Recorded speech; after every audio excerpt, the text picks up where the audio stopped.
Guys, there are spoilers for this film and this review. So, if you don't want to get lost in the jungle, go out, watch the film, then come back. You have been warned. Hey guys, welcome back to another week of Ticket Tuesday. I'm your host, Ron HD. So yeah, this is going to be a great time.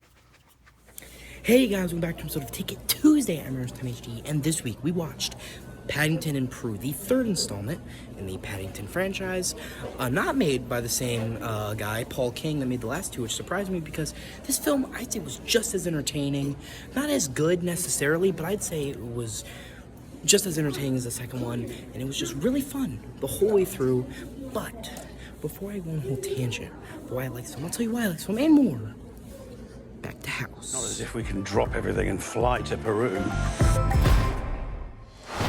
Excuse me, sir. Is this boat for hire? It is your lucky day. What are you, bear?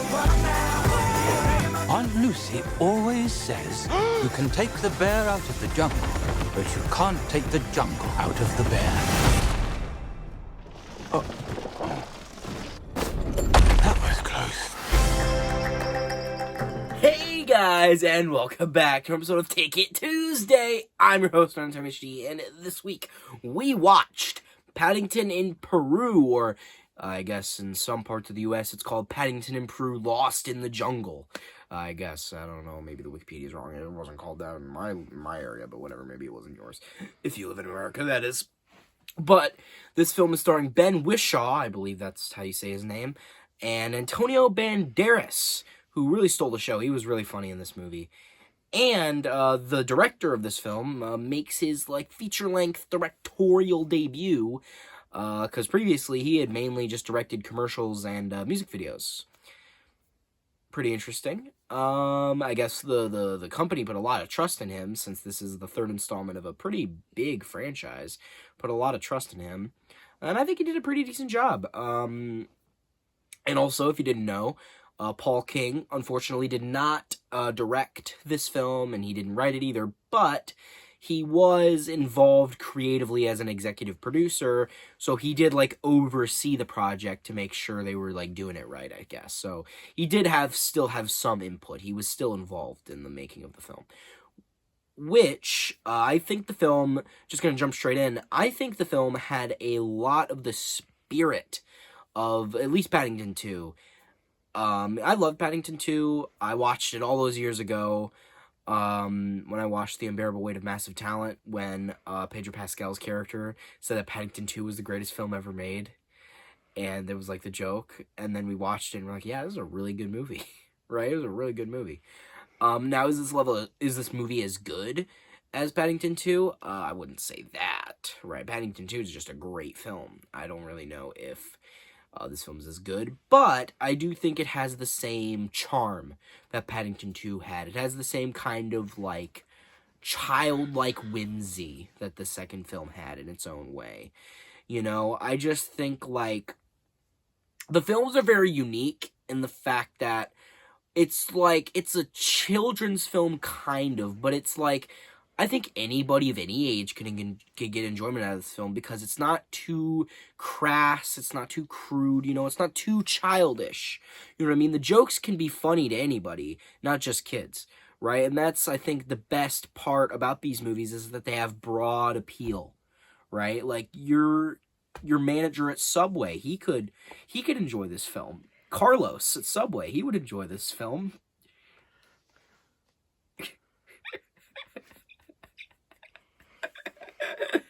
Anyway, basically what I'm trying to say is anybody could like this film. But I'm just saying that I enjoyed this film a lot because, again, was it as funny as 2? No. But it still was funny. It was still funny. I liked how Antonio Banderas, he had, this dynasty, this family who was, obsessed with finding El Dorado, and they needed the gold. They had, a curse where they had to find the gold, and they were all, dying trying to get to it. And it's then revealed that the nun that was at the beginning of the movie, that it was the one who originally sent Paddington and his family to Peru to begin with. She's the one who called them over to tell that, his aunt's missing. it was revealed that she was a cousin, Antonio Banderas' cousin, and she was evil the whole time. So at the very beginning of the movie, I fucking called it. I said, oh, there's something going on with this nun. I don't trust her. Well, originally I said there's something going on with these nuns, plural. Like, I thought all the nuns are bad, but then I changed it to like, oh, this nun's acting weird. And she was. But she was really entertaining, honestly, because I think it's really funny because I think it was pretty obvious that she was, like, very strange and, like, good, like, something was going on with her. Like, I think there was kind of, like, there was gonna be, like, a twist there, or, like, a twist. It wasn't really that much of a twist, because, I mean, she was really suspicious. I remember she has a really good line in the movie where they're, like, saying, you're saying suspicious a lot, right? I mean, you said that twice now, and she goes, well, you know, the Lord works in suspicious ways. And they're like, they said, I think you mean mysterious. Oh, whatever. Like, it's a great line. The nun has a lot of great lines. She's really funny. Or the nun, she's a fake nun. But it's really funny. I also like how the payoff for, like, her punishment as, like, the main villain of the movie, or, like, the twist villain of the movie, I guess, was that she would fake to be a nun so that she could go to a home for retired bears in Peru, so that she could, set Paddington's aunt adrift, so that she could lure Paddington into Peru and then find El Dorado and get the gold, because she was obsessed with gold like Antonio Banderas, because she was related. Oh yeah, I think the punishment was funny because they sent her into, I'm assuming, like, maybe Alaska, like or maybe Antarctica, like somewhere really far in the snow. And she went instead of like going to a prison or like being punished hardly, she went to the retirement home for polar bears. And that was just funny. I just found it funny. That also means that maybe there's a polar bear Paddington, and that's funny. I just like that idea. But yeah, the film overall was just very charming, right? It was very charming. It was very entertaining. It was just very fun, right? And it's just like, it's a very entertaining movie, right? I mean, I'd say all the Paddington films that I've seen are entertaining, including this one, which is only 2, so I guess the 2 Paddington films that I've seen are very entertaining. But I'm just saying that this film kept my attention the entire time, and it was fast-paced, but not, like, too fast. You know what I mean? A lot of things were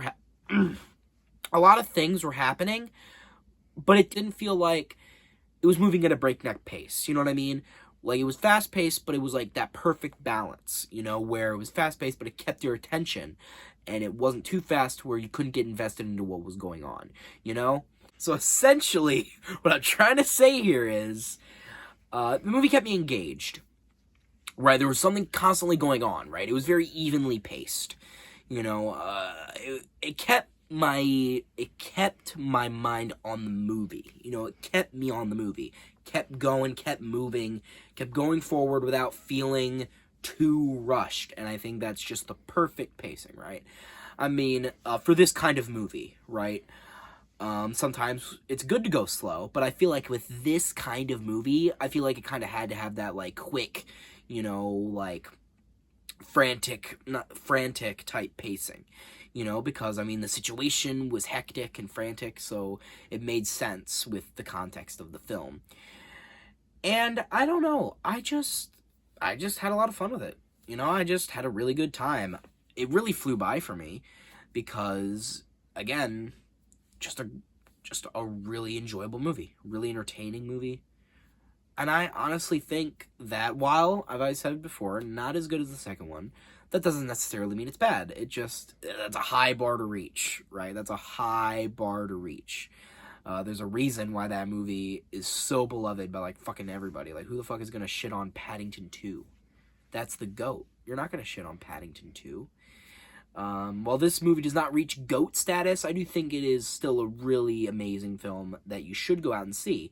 I mean, obviously, watching the other Paddington films would give you better context, and it probably would be the best to watch the other 2 films, because you'd be more invested with the characters, and obviously this is like a trilogy topper, right? And I mean, obviously, there's already rumors that, I don't even know if it's rumors, I'm pretty sure they confirmed that they're working on Paddington 4, which makes sense. These films are very successful.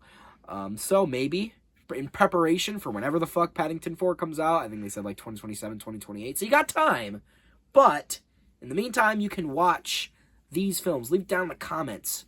Are you a fellow Paddington enjoyer? I want to know. I want to know. There's fellow Paddington enjoyers out there, and I need to talk to you because it is goated. It is peak cinema. But, yes. With that being said, I would absolutely recommend this film. I would also recommend you to watch the other two movies before watching this one. But with that being said, what would I rate this film? I think I would rate this film an 8 out of 10. And, yeah, I think I have something to say. I think I've something in peace. So, guys, I hope you like this video. Share with friends, subscribe, turn notifications on. Comment down what you liked it.